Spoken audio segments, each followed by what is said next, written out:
Broadcasting live from the Business Radio X studios in Atlanta, Georgia, it's time for High Velocity Radio. Welcome to the High Velocity Radio Show, where we celebrate top performers producing better results in less time. Stone Payton, Lee Cantor here with you this morning. Lee, this is going to be a fantastic segment. We've been talking about this one for over a week now. I'm so excited.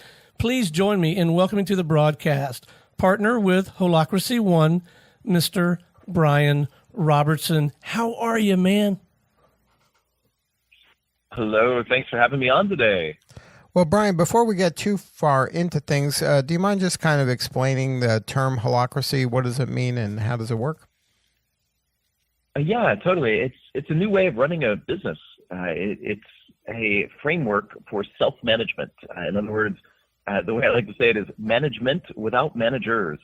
It's a replacement for the top-down management hierarchy. And of the 1,000-some companies all over the world today that are using Holacracy, they don't have a management hierarchy or any type of traditional structure that we're used to. It's a completely different approach and a replacement for that. So when you're replacing kind of this, I guess, command and control where there's somebody in an ivory tower that's the smart person and they're disseminating their wisdom to the group, and you're shifting to this kind of self-management model, how does kind of the culture and the mission and the why kind of get disseminated through everybody and created in a way that everybody feels invested and everybody wants to win? Yeah, well, I think, the really important thing here is you can't just throw out managers. You have to replace them with something. And so one of the big misconceptions that people get when they hear, a company with no managers is that there's no structure. And that's actually almost the opposite of the truth.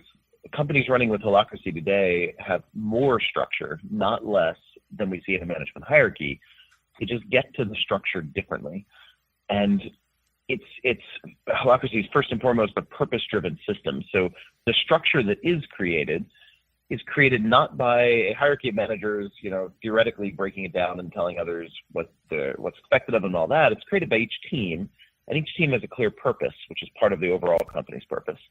And then the team works together through a process that Holacracy adds to figure out how do we break down the work of expressing this purpose on our team. So, who's doing what, who makes which decisions, what do we expect of each other. You end up with clarity on all that. It's actually more clarity, more structure again than a management hierarchy. But it's first and foremost a purpose-driven company, so a purpose-driven structure. It's all for the sake of what are we learning together about how to best express the purpose of this team. So compared to a management hierarchy, it's mostly the mission-driven, purpose-driven businesses that have been adopting it, specifically because they're looking for a structure to align everything with their purpose. Now, does it work best in organizations that already have kind of this management framework, or can it work in a brand new organization where it starts with one person and they're looking to grow, beyond that, and so they're starting from scratch? It's definitely easier to adopt when you're smaller. The largest companies that have adopted it across the entire enterprise are about 1,600 employees. Larger than that, there's only departments and things like that doing it in larger companies. But those ones have a horrifically difficult adoption journey. It's much easier to adopt when you're, 150 people than 1,500. And it's even easier at 15 people. At the low end, we've seen plenty of 3-person businesses adopt Holacracy so that they can scale with it, which makes a lot of sense. I don't know that it makes sense a sole person. I've certainly had people that are running solo businesses get really excited about it and attend one of our trainings or something, but at that stage, there's just not much to adopt. Holacracy is a framework for how we work together with others. It's really once you hit about 3 people that it becomes really relevant, and it's definitely easier to scale with it. And we've seen startups right from day one start with it with a few founders.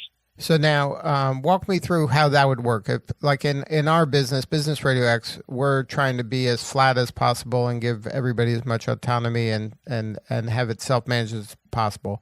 So we have a kind of this mission of telling positive business stories around the country.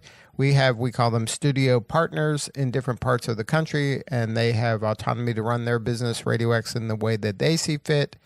and they have their own organization, their own kind of team individually, and it's their own business, but they're using kind of our platform and our kind of methodology and our why to help them be successful in their market. So is our organization in the neighborhood of Holacracy, or like what kind of structure would we need to be more? Is it holacratic? Like how do we do it more and better? Yeah, so it sounds like what you're describing is the kind of culture that's going to be well aligned with Holacracy. But Holacracy is a specific set of practices. So it starts with the CEO or founders or whoever has power in the business today. Holacracy has a documented written constitution. So it's basically a set of rules of the game. Think of it like a sport that has a rule book, or a board game that has a rule book, or whatever. And the first move when you want to adopt it is for the CEO or whoever holds power. They literally sign a declaration adopting this constitution. And the constitution is an open source document, so it's the same one used by all these companies all over the world doing this. But what it does is shift power from a CEO at the top of the management hierarchy. So in that sense, Holacracy is not even flat. There is simply no hierarchy. Power is divided out differently. And instead of it resting in a CEO, even that might have a very flat structure, Holacracy rests power in a governance process. So there's a defined process that's written out in this constitution. It defines how governance works. And governance is a process that we use to break out what are the roles involved in the team, and what authority does each role have, what accountabilities does each role have. So it's roughly once a month that every team will engage in governance. And this is every team, not just once at the top. Every team is self-governing, so it's creating its own roles, its own policies, its own structure for that team. And it's doing it through this governance process written up and defined in this constitution. And in that governance meeting, anyone on the team can propose a change to the team structure. They can propose creating new roles or adding expectations on roles. They can propose creating policies for that team, merging roles, anything they need to do to restructure that team. Right? And then the fundamental stance of Holacracy, I love that you talked about empowerment and giving people a lot of autonomy. The fundamental stance is when you have a role that's created in the governance process by your team, and then you get this role, you have the authority to make any decision in the company or take any action in the company to get your job done, unless there's an explicit rule against it created also by that governance process. So this is kind of the opposite of the way most companies work today. In most companies, the culture says you need permission to do something outside of what you normally do before you act. And you get permission either by getting the boss on board, or more likely by calling a big meeting, which takes forever, and you socialize it, and you make sure everyone's bought into the decision you want to make. And I often tell people, if you don't trust me, you can do an experiment. In your company, you can go make a big, bold, autocratic decision, and then tell everyone after the fact what you did. Don't talk to anyone up front, and see how many people you piss off. If people are pissed off, it's a sure sign that your culture says you need permission before you act. And what Holacracy does is turn that on its head and say, no, if other people want you to slow down, the burden's on them, not you, to get some basic rules in place of where they want you to slow down and why. When do you need to talk to them and why? Right? So until those rules are clearly documented by the team, you have the authority to do anything to get your job done. Right? And we have a process to learn from. So it's not just go do anything anytime. There's a governance process. We start with lots of freedom. And we learn together where are the boundaries, where are the rules we do need to honor, because there are some. And if you don't know the boundaries, you don't know your freedom. If you don't know what you can't do, you don't know what you can do. So what Holacracy's focus is on clarifying the minimally sufficient boundaries and rules to limit us, so that within them we can give people complete autonomy and freedom. And instead of bosses doing this, which frankly managers are usually not that good at this, and when they are good at this, they get promoted and replaced by somebody else who's not that good at this, right? It's really hard to get people good at this in a management hierarchy. Holacracy gives you guide rails. It gives you a process for it. It says, here's a governance process. There's a documented process for it. There's rules of the game for it. And it just gives you a much easier way to empower people and clarify what the boundaries really need to be. Now, how does the money flow? how do people get paid, and how is a person's income and their the way that how does the money work in this? Yes, one of the interesting things about Holacracy to me is it actually doesn't try to answer that question. Or same with how do we fire people, which is a big question, or how do we budget? What Holacracy does instead, let me turn the question around. Have you ever felt some tension about the way your organization pays people or fires people or budgets or whatever? Or your listeners, have you ever felt any tension about that in the company? And if so, is it really easy to drive change to that process? Or is it kind of static and kind of stuck? Is it a monumental effort to drive change to those kind of core processes? The goal of Holacracy is not to give you the one right way to pay people or fire people or anything else. The goal of Holacracy is to make it easy to learn and adapt your own processes and your own solutions.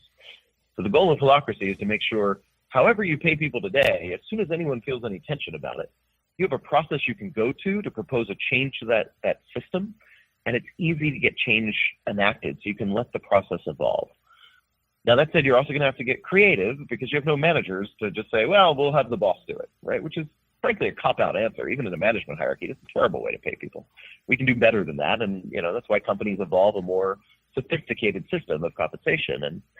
And there are examples. I can give you an example. My company has a kind of innovative way of paying people, but it's not, Holacracy doesn't tell us you have to do it this way. This is just the approach we've evolved over time by continually learning and iterating on our own process. And, for us, pay is driven by the person who wants the raise. So if you want a raise and you work in my company, you don't have a boss to go to and ask for a raise. It's on you, but there's a process for it. You have to first write up what are your strengths and your weaknesses, the limits to you adding value.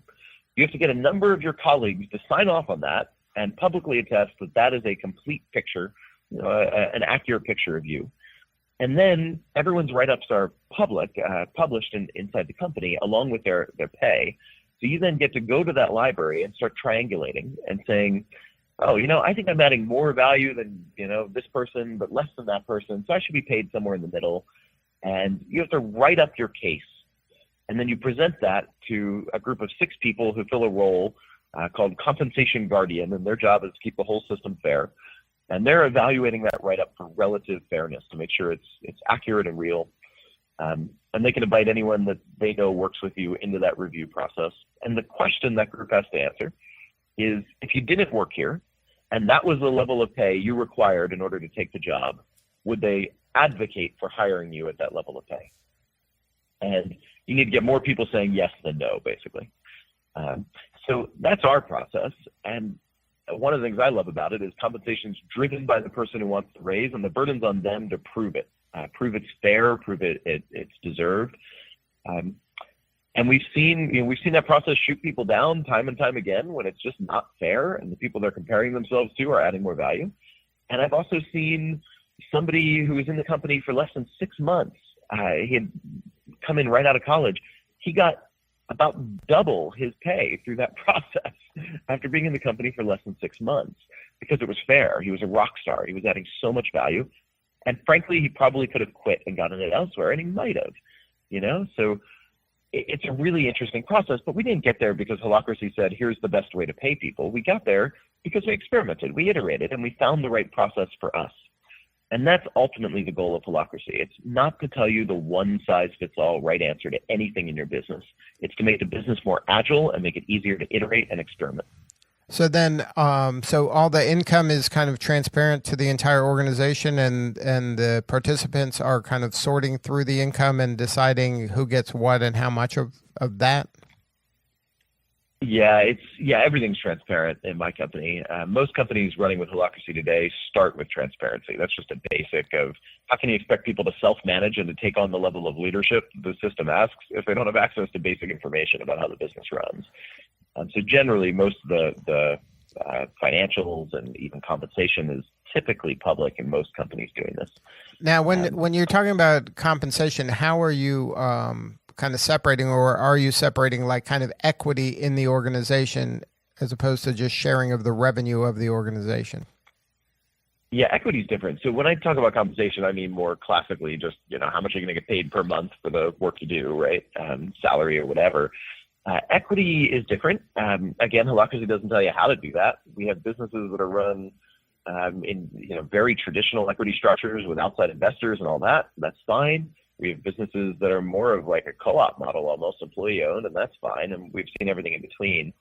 In my company, we do have external investors, outside shareholders, but we also invite all of our own people to buy into the equity.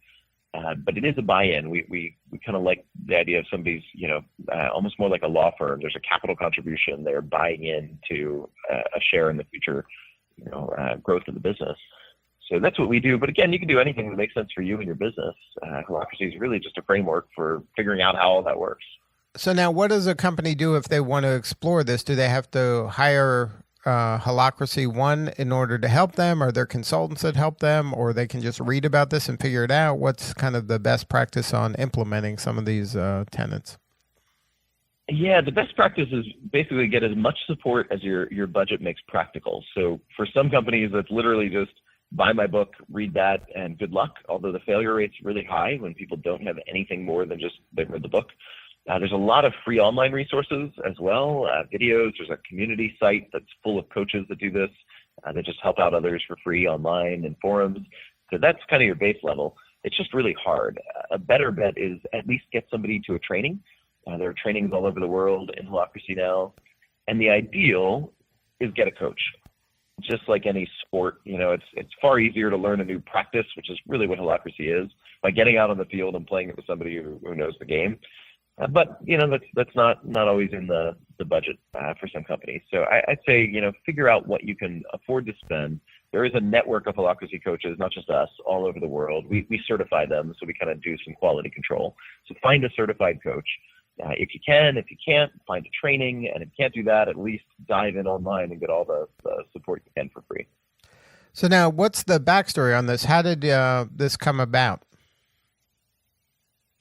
Yeah, so, it came just from experimenting in my own business. I never set out to create something that would spread to other companies. It's kind of ironic that it has. I ran a software company. I started, almost 20 years ago. And I just wanted to, I felt like there's got to be a better way to run a business. I had been part of larger companies and the bureaucracy, the politics, it felt like the system was designed to resist change. And for me, I wanted to build an environment where anything sent by anyone, anywhere in the company could drive meaningful change. And so I experimented, and I turned my software company into a laboratory. And we just would go out there. We tried every method, technique, anything we could find. And then we started pioneering our own, and it was just experimenting on ourselves, and Holacracy grew out of that. It was never intended to be something broader than just my company's thing, until I had friends that were CEOs and ran their companies, and they started getting really curious. And before I knew it, people started asking me to come help them. And so eventually I left my software company and started my current business, which is supporting Holacracy in the world. And now it's spreading all over. But, it didn't come from an academic place. It didn't come from I'm not your stereotypical management guru, thinker, author kind of person. I get called that sometimes, but I'm an entrepreneur. I just build businesses, and I like to experiment with how I run them. This is what's grown out of now, 20 years of experimentation. Now, when you started this and you were struggling with the traditional way to manage, what was kind of the epiphany moment where you're like, you know what, maybe it doesn't have to be the old way. Maybe it can be this way. Was there some moment that happened that you knew that you were on the right track? I'll tell you a story that kind of sent me on the quest, or gave me the question, which actually was more powerful. The moment for me was not the answer. The answer's it took a decade to evolve this answer of trial and error and experimentation. The moment was the question. And here's one of the kind of pivotal moments. I was flying an airplane. I'm a private pilot, and I was learning to fly. I was still a student at this point. And I had my first cross-country solo flight. And that's where I have no instructor with me. I'm flying alone, hundreds of miles away. And, I only had 20 hours of flight time at this point. They actually let you get in an airplane alone with only 20 hours of experience. I was quite surprised. So I'm up there, I'm flying the plane, and the low voltage light comes on my trip. And I don't know much about that. I don't know much about the hardware. They barely taught me how to fly the thing at this point. And so my instinct was check the other instruments on my control panel, my instruments. And so one at a time, I looked at all of them, and every other instrument said, there's nothing anomalous, nothing's wrong, everything's fine. You know, my altimeter, I'm not losing altitude, I'm not losing airspeed, my navigation says I'm on course, everything else says no problem. So I ended up letting those other instruments outvote the low voltage light. I figured this can't be that big of a problem. Only one instrument is reporting anything anomalous. It can't be that big of a deal. So I'm just going to ignore it and keep flying. And it turns out that was a really bad decision. I nearly crashed the plane that day. I ended up completely lost in a storm with no navigation, no electronics, no lights, no radio, almost out of gas, and violating international airspace.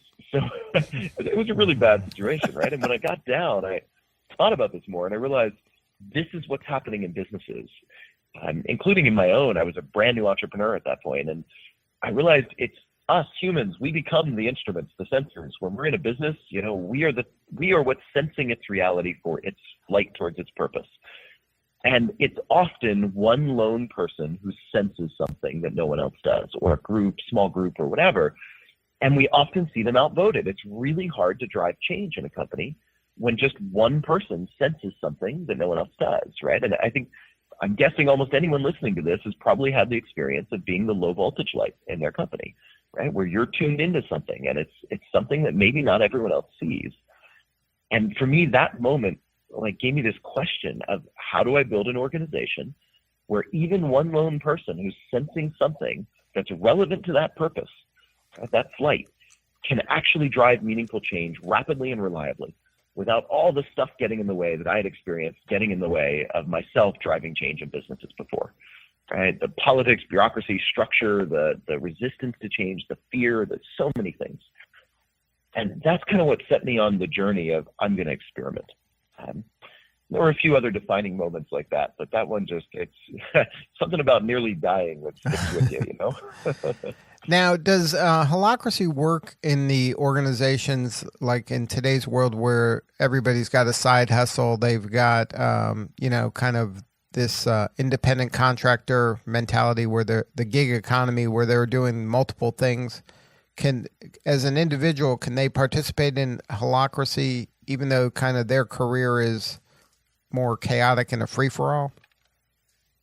Yeah, absolutely. We have several companies which are filled either with in some cases, volunteers that aren't even paid, and in others, contractors or people that have, multiple part-time jobs. But, one of the things I love about it is it creates a new option. We typically think of people either as employees or as independent contractors in the gig economy. And Holacracy gives me something that's a beautiful blend of what I think of as the best of both of those. It invites people to show up more like a business partner, where, yes, there's still autonomy. You can have I have a business partner that has other things on his plate, does other businesses, right? You have the independence of a contractor, but you have the commitment of an employee. You have the sense of, this is my business and I'm building it. And at the very least brings in that kind of culture for the people that are in. It invites them to take on a lot more ownership or stewardship of the business than you typically see with a contractor, while retaining a lot more autonomy and leadership that you typically don't see with many employees, right? Mm-hmm. So I love that middle ground, and some companies have even gone so far as make that a legal reality. In my company, for example, we've baked Holacracy into our legal bylaws. And we use an LLC structure where we legally have no employees. We have all K1 business partners, much more like a law firm would. Now, that's not every company does that, and that's fine, but it gives you this third option of building a firm more like a partnership than either an employment or a pure gig economy workforce. Now, how quickly, if somebody said, okay, this is something we want to pursue, how long does it take to kind of implement and roll it out?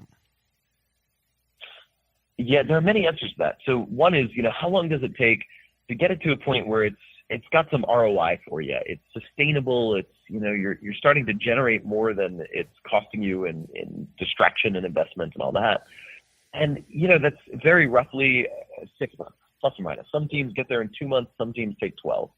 But general sense is for any given team, from the moment that team really starts committing to the journey, like really goes all in with it, to the point where they hit kind of a nice, smooth point where they can say, this is generating clearly more returns than it costs, roughly 6 months. But if you're asking how long to get fully to where Holacracy, kind of can take us, where you really have this decentralized, distributed authority system with nothing that looks like managers left, and people have mastered it. Well, how long does it take to be a masterful manager in a management hierarchy, right? It's at least that long. It's a 10-year journey, at least a 5-year journey. This is a long-term, massive cultural change. And you get ROI way before that when you're still along the route, but this isn't a quick fix. This is a massive disruptive overhaul to the way power works in your business. You can get to a point where it's worth it quickly, but beyond that, this is a setting your company up for the next decade, not the next year. Now, what's been the most rewarding part for you so far in this journey? Oh man, I think it's seeing the personal transformations that happen. Seeing, one of our clients, just a founder of a company, said he hadn't been able to take a vacation in 7 years since starting his business. And after Holacracy, he got a 2-week off-the-grid hike in the mountains. And he felt comfortable doing that because he knew that others in the business were taking on the level of ownership he needed to be able to let go. And the clarity was there for him. Or I heard from one woman who came up to me and said after 4 months of doing Holacracy, she finally got what her therapist has been trying to get her to understand over the past 2 years. And it's because of the level of empowerment she got, and the whole system tend to help people really own their own autonomy and leadership and not be kind of codependent with others. And she applied those learnings to her personal relationship and had all these aha moments that changed her relationship with her fiance. And, I see so many stories like that of personal transformations, and this changes people. It's not just about changing our businesses. It's changing how we relate to power, starting with our own and then with others. And the rewards of seeing that kind of impact on people and seeing the cultures that it creates and the heart-centric cultures that can come about when people take on the level of personal responsibility in connection that this brings is really, I can't get enough of that. Now, does this work better in certain industries, like you mentioned, technology and nonprofits, or do you think it can work in any organization? So what we've seen again and again is a hugely wide array. We've seen for-profit, nonprofit, government agencies, even retail, banking, high-tech, manufacturing, service. I mean, you name it. What the common thread seems to be are the leaders who bring it in. The leader at the top who adopts this, they tend to have a lot of focus on their own personal growth and development. They're not afraid to going back to learning a new way to lead. They have a lot of self-awareness. That seems to be the common thread, not the industry or type of company. And if somebody wanted to learn more, you mentioned your book, Holacracy, the New Management System for a Rapidly Changing World. Is that kind of a good beginning? It's a good beginning, and the website has tons of little videos. You can hear from people in their own words. There's lots on the website, holacracy.org, and it's spelled H-O-L-A. People often misspell it with 2 O's, but it's not. It's HOLACRACY.org. Good stuff, Brian Robertson. Thank you so much for sharing your story today. You're doing such important work and really making a big impact. Thank you. Thanks for having me. All right, this is Lee Cantor for Stone Payton. We will see you all next time on High Velocity Radio.